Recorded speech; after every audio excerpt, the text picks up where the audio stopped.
The harbor town of Saldanha Bay, tucked 35 miles away from the restlessness of South Africa's Western Cape, is best known for its steel exports, fishing boats, and the long curve of coastline that draws locals out in the early evenings. It's a quiet place, mostly, and for the people who live in the informal settlement of Middelpas, nestled behind the industrial stretch of the port, life moves slowly, one small routine at a time. That's where Joshlin Smith was born on October 23, 2017. The youngest of three siblings, Joshlin lived with her mother, Raquel Kelly Smith, and her older brother and sister in a small shack, one of several hundreds in Middelpas. Joshlin's father, Jose Emke, hadn't been a permanent figure in her life. According to family and friends, Jose had been in and out of Joshlin's life over the years, allowing Kelly to become her primary caregiver. It's unclear if he was also the father of Joshlin's other two siblings, but what we do know is that Joshlin grew up in what can be best described as a volatile yet close-knit home. No, the family didn't have much. They lived in a one-room shack in a weathered settlement several miles away from urban living. Did Joshlin have access to everything a kid could ever dream of? No, but she was described as a happy child. The area was known for its residents' rampant drug use, and Kelly had unfortunately fallen victim to addiction during her teenage years. Still, according to friends and family, she appeared to be a devout and loving mother, and she was particularly fond of her youngest, Joshlin. Best remembered by neighbors, friends, teachers, and family members as a bubbly, blue-gray-eyed blonde girl with a smile that could light up a room, Joshlin had a spark in her that was hard to deny. Despite the family's struggles, Kelly at one point seemed devoted to giving her kids a better life. In January of 2024, Joshlin had just become a grade 1 learner at Diazville Primary School. A picture of her from her class's graduation photo, smiling and holding up a certificate, was framed in the family's makeshift living room. There is one person we haven't introduced yet, and that is Jackin Boetta Appelis. At some point, Kelly brought home Joshlin's new father and announced that he would be sharing the family's already cramped shack with them. At the time, the family barely had enough money to get by for themselves, much less add another mouth to feed. Professionally, Boetta worked as a gardener, and Kelly made ends meet as a domestic worker. However, neighbors claimed that they barely ever saw Boetta leave the home. They claimed that he was always wandering off into the distance, fueled by drugs, or he was completely passed out somewhere. Yet this was the man Kelly felt comfortable leaving her child home alone with. You see, Kelly had never experienced much stability in her life either. In a Facebook post by someone claiming to be Kelly's brother, Kelly was the oldest of the bunch and was sent by their mother to live with their maternal grandmother in Saldanha when she was young. Meanwhile, the rest of the family had relocated to Cape Town. Kelly's alleged brother claimed that this was because she was the only sibling who had a different father, and things were just easier for the family this way. That being said, the man who made the post, known only as M&R Daniels, claimed that Kelly had been given access to everything they had gotten as well. From education to spending money, Kelly was well taken care of. But then something happened when she entered her teens. She discovered drugs. Kelly first entered the system when her grandmother called social workers in 2017, alleging that she had just witnessed her granddaughter hitting, swearing at, and threatening her son. The grandmother also claimed that when she tried to intervene, Kelly had reportedly threatened her too, before running out of the house. While she did ask for a protective order at the time, Kelly's grandmother never really followed through with it and instead sent her granddaughter to a drug treatment facility while the two kids lived with her.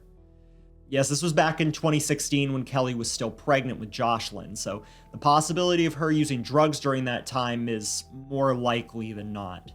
From 2018 to 2020, Kelly stayed in and out of drug treatment centers before eventually coming back to her grandmother's house to take back her kids and announced that she had reconciled with Jose.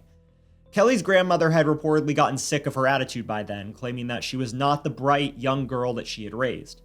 Nothing she could do about the situation, she gave the kids back to their mother as Kelly made her way back to Jose in Middelpas. Natasha Andrews and her husband claimed to have met Kelly at church back in 2018. Andrews could see that Kelly was struggling and they offered to care for young Joshlin while she looked for work. Kelly was thankful for all the help that she could get, but a few hours would soon turn into a few weeks.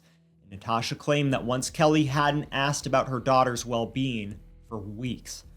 The Andrews had other reasons to be concerned as well. They saw bruises. Natasha revealed in court that she noticed bruises around Joshlin's arms and suspected that Jose had been harming her and Kelly. Confronted, Kelly admitted that life with Jose was miserable and she lived in constant fear of him. Kelly reportedly had marks of her own from when Jose lost his temper with her. This prompted the Andrews to begin a formal adoption process for Joshlin, and Natasha claimed that Kelly was all for this idea.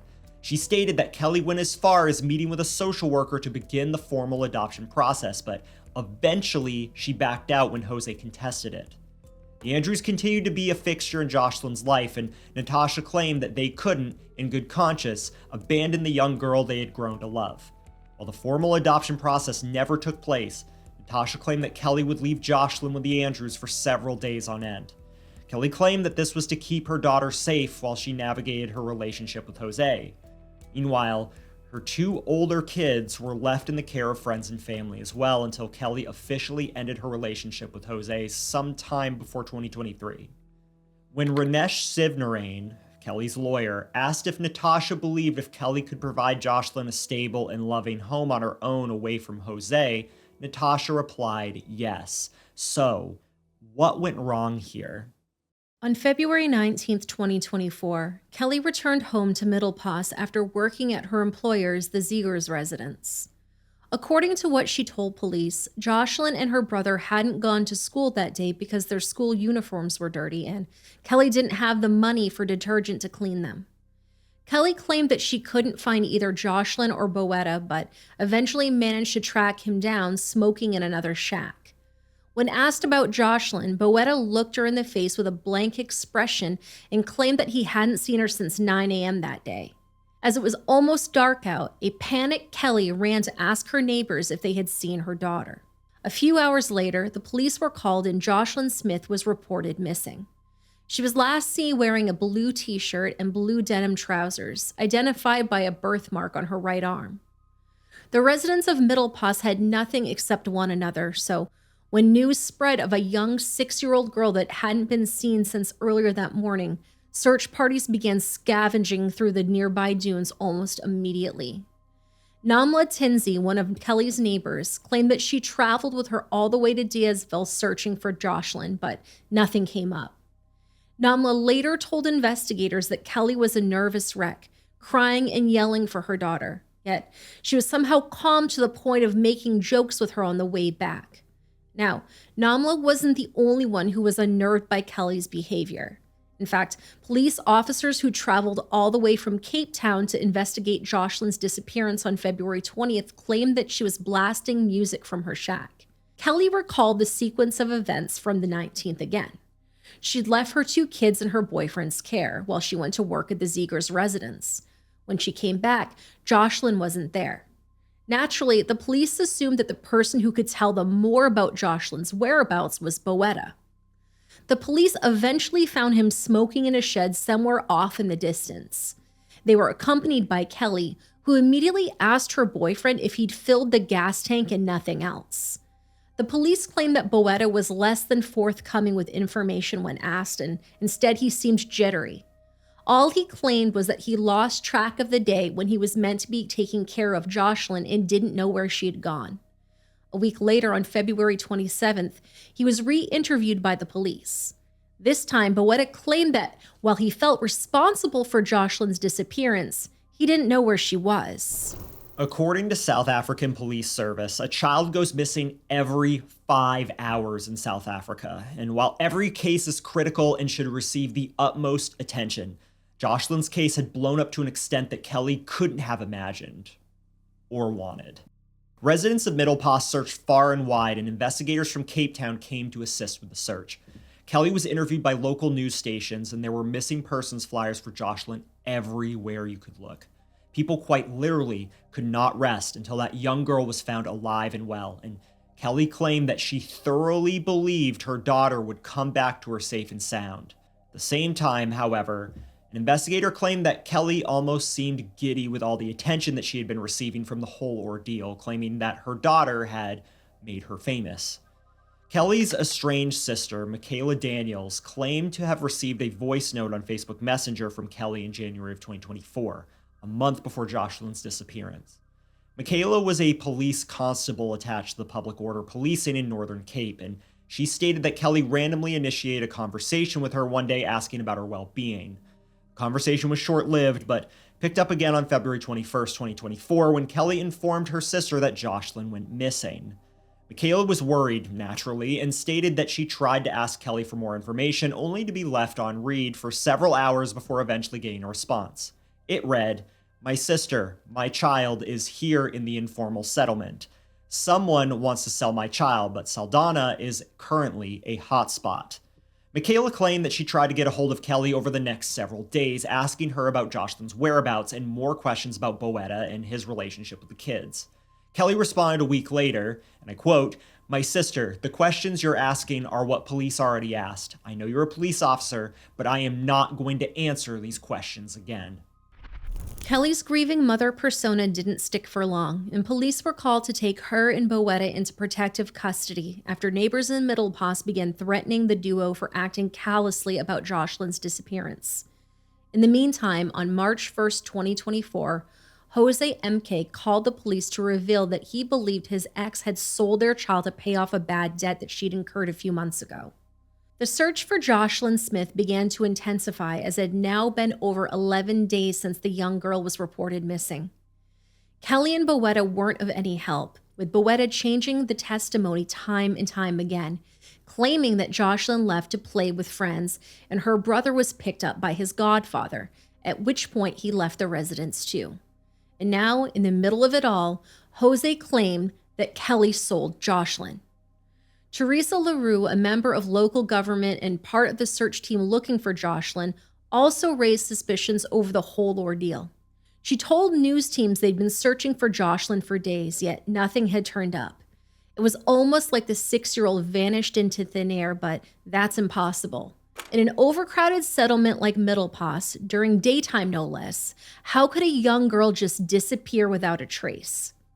Kelly had been removed from Middlepass during this time for her safety as her community started to suspect her of foul play in her daughter's disappearance. During this time, word got around the community that Kelly had sold her daughter to a Sangoma. Now, for those of you who might not know, a Sangoma is a traditional healer in southern Africa, often viewed as a spiritual guide, herbalist, and medium. They communicate with ancestors through rituals, dreams, and divinations to diagnose and treat physical, emotional, or spiritual issues. For believers, they're magical healers. For skeptics, they're delusional. On March 5th, 2024, 2 weeks after Joshlin's disappearance, police arrested 4 people: Raquel Kelly Smith, her boyfriend Jackin Boetta Appelis, their friend Stefano Van Ryn, and a local healer in the Middlepass region, Fumza Sigakwa. Kelly and Boetta for obvious reasons, and Stefano for the fact that several reports indicated he was at the Smith residence on the day Joshlin disappeared. According to an investigator, he had approached Stefano a day after Joshlin was reported missing, and he was the first one to put forward the Sangoma theory, possibly because he was under the influence of substances, but the police couldn't rule anything out at this point. Now, was Fumza the Sangoma they had sold Joshlin to? Was this case on its way to getting solved? Unfortunately, it can never be that easy. While Fumza was indeed regarded as a healer in that region, many suspected that she was used as a scapegoat. Fumza was in custody for 1 week, during which she claimed that she was repeatedly assaulted into confessing that she had killed Joshlin to harvest her skin and eyes. When she denied the accusations, she was assaulted again. Eventually, after a week of no real evidence, and the people of Middlepass establishing an alibi for her, Fumza was released. In her place, however, police brought in another woman, someone they had some evidence against: Laurentia Lombard. Laurentia, a known drug addict and a friend of Kelly's, was reportedly named as a person of interest when Stefano claimed that she had been with them at the home when Kelly had sold her daughter. Laurentia initially denied the allegations, eventually turned state's witness in exchange for a lesser charge. The 3 other accused in Joshlin Smith's disappearance pled not guilty. It was now Laurentia's word against theirs, but first prosecutors had to establish a timeline. On February 19th, 2024, Kelly left her two younger kids, Joshlin and her brother, in her boyfriend Boetta's care. She took her oldest daughter to school and went to work at the Ziegers home later on. This was around 9 a.m. She then came back from work sometime around 1 p.m. Around 2 p.m., she returned home. She had taken money from her employer, Kelly Ziegers, claiming it was to buy detergent to wash the kids' uniforms. It wasn't.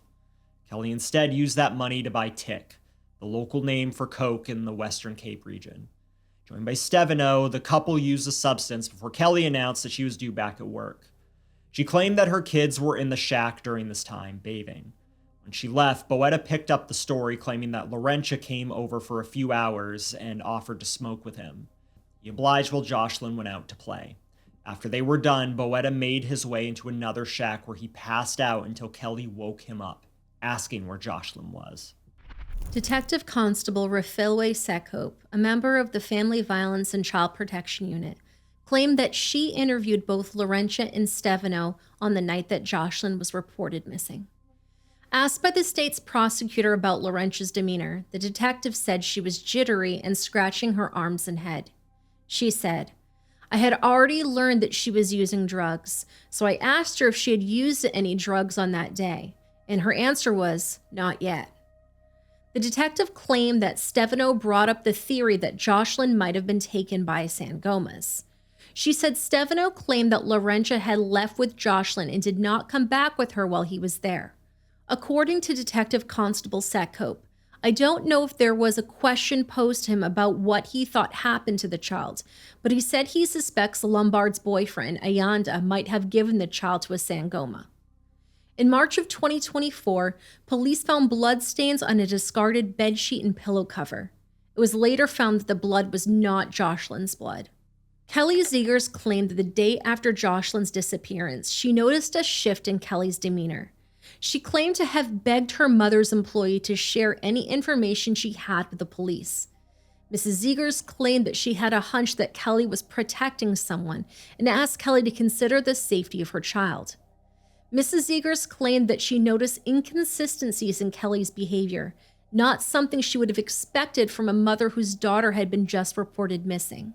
She also claimed that when she pressed Kelly for more information, Kelly began talking about foreigners having Joshlin, but wouldn't reveal any more information about the subject. Mrs. Ziegers claimed that she watched Kelly sleep peacefully that night, questioning if it was actually her child that had just gone missing. Edna Marr, a grade 1 teacher, claimed that Kelly had told her the day after Joshlin's disappearance that she received a phone call from a mysterious Nigerian man. Kelly appeared eerily calm as she claimed that the man had told her that a child, no specification that it was Joshlin, had been shipped in a container and was on her way to West Africa. When Edna asked Kelly if she'd revealed this information to the police, Kelly claimed that she feared retribution from the Saldanha people and that she wasn't planning on it. Now, during this time, the rumor of the Sangoma began to spread with former friends and associates of Kelly's, claiming that she told them that Saldanha would become a hotspot in January or February of 2024. According to Stephen Coetzee, a former friend who later took to the witness stand, Kelly would routinely joke about selling Joshlin for money. The joke started all the way back in August of 2023. But why didn't anyone report it? This was the question that Judge Nathan Erasmus asked the court when he presided over the case at the Western Cape High Court. Joshlin was still missing in April of 2025 when the court case commenced, as more and more public interest developed in the matter day by day. Due to the number of people who had gathered at court to witness the testimonies and uncover the truth about Joshlin's disappearance, Laurentia's testimony, and the case of the Sangoma, the case was actually heard in a community center. The charges brought against the trio were for kidnapping and human trafficking, although the prosecution claimed that they had over 90 witnesses who were willing to testify that Kelly was involved in her daughter's disappearance, with Boetta and Stefano acting as accomplices. But people were only interested in one testimony. What did Laurentia have to say? And how involved was she in Joshlin Smith's disappearance? The trial against Kelly, Boetta, and Stefano spanned over 9 days, with several witnesses being called on the defense and prosecution's behalf. Carolyn Ziegers, Mrs. Ziegers' mother, took to the stand to testify on Kelly's behalf. She claimed that they were antagonizing a struggling mother who put her kids above her own needs, despite her many struggles. Kelly wept as Carlin described her as a good mother. She said, "One day, Kelly came to my house with her children. Circumstances made Kelly come to me. She had lots of troubles. She had very lovable children, and she raised them well. I will say it again. I felt sorry for Kelly, and I saw what she was going through. I am also a mother. Even during difficult times, she was a good mother for her children." Meanwhile, Kelly Zegers claimed that she found it hard to believe that Kelly Smith wasn't involved in her daughter's disappearance in the slightest. She claimed that during a televised news segment at her home where Kelly was being asked about Joshlin's disappearance, she had to be the one to instruct Kelly to appear somewhat grief-stricken over her child's disappearance. The testimonies bounced between painting Kelly as an awful mother to being a godsend. A social worker testified that a few days into being taken into police custody, Kelly put in a request to meet with her other two children. The social worker was there during the meeting, claiming that her older daughter ran up to her mother while Joshlin's brother took a few moments to ease up to her. Despite this, the social worker claimed that Kelly appeared to show genuine concern for her kids, hugging them, asking them about their well-being, and telling them that she would be back with them soon enough. On day 8 of the trial, Stephen Coetzee revealed that Kelly had concocted her plan sometime in August of 2023, resolving to sell her children, all of them, by January or February of 2024. Kelly appeared unamused during Stephen's revelations, even yawning as he detailed her plans to settle for 5,000 Rand for the children if she wasn't provided the full 20,000 South African Rand. The revelation also detailed how Kelly claimed that in early 2024, everyone in Diazville would be searching for a missing child with no real clue on the child's whereabouts. And now it was time for Laurentia Lombard's testimony. In a shocking and heartbreaking revelation, she recalled a conversation she had had with Kelly right before her daughter's disappearance. And I quote, "She said the person who was looking for Joshlin was looking for her because they wanted her eyes and skin." Laurentia's testimony was the Hail Mary that the prosecution was hoping for. However, the court determined that the validity of Laurentia's testimony, someone who was once accused of taking part in the plot to sell Joshlin, would have to be determined as being truthful before being used by either defense or the prosecution in the case. On day 8 of the trial, Laurentia took the stand and revealed that she had gotten acquainted with the trio through her boyfriend, who would routinely sell drugs to both Kelly and her boyfriend Boetta. She claimed that she had known Kelly the longest, almost a year, and became acquainted with Boetta through her. She also claimed that she didn't know Stefano that well, only having met him about 6 to 7 months before Joshlin went missing. Laurentia eventually revealed that she had, in fact, been at the Smith residence on the day of Joshlin's alleged sale. She claimed that Kelly had packed a black cooler bag with a sweater and underwear for Joshlin and instructed Boetta to take care of the girl until 2 while she was at work. According to Laurentia's testimony, Kelly had stated that a woman would be coming to pick Joshlin up at 2, at which point she would escort her daughter to the woman herself. Sure enough, according to Laurentia, the woman came to the residence at 2 o'clock in a white blouse, green skirt, and a green headscarf with dots over her face. Laurentia claimed to have seen Kelly prepare Joshlin with the same black cooler bag and enter a car with her daughter and the other woman. The woman then turned to the remaining 3 adults at the home and instructed them not to tell the police that Joshlin had been taken and instead to file a missing persons report after a day. Kelly appeared guilty while Boetta seemed like he couldn't care less. Laurentia claimed that Kelly told her she had done something awful to Joshlin before handing her boyfriend 20,000 Rand.